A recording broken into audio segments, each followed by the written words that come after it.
So the teeth, they can only shut one way.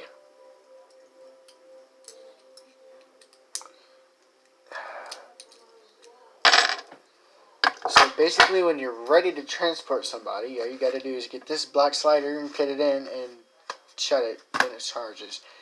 But when you open it, you don't want to fold it back. You don't want to push that in. You want to put the handcuffs in here, actually. That's what I'm about to show you.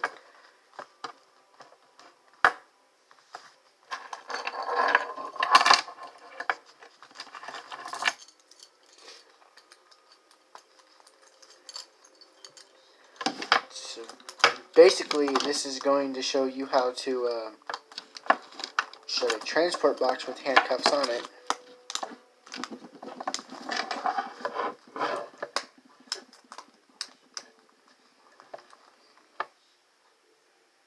So some of you guys, you may have heard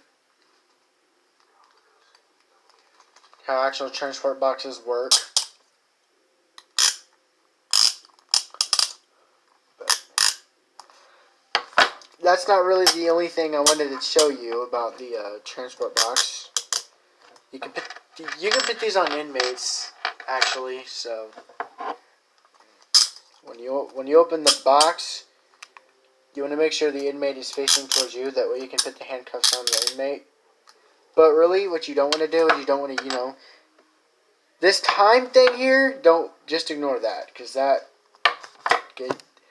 how you're handcuffing a prisoner, that's going to be different. But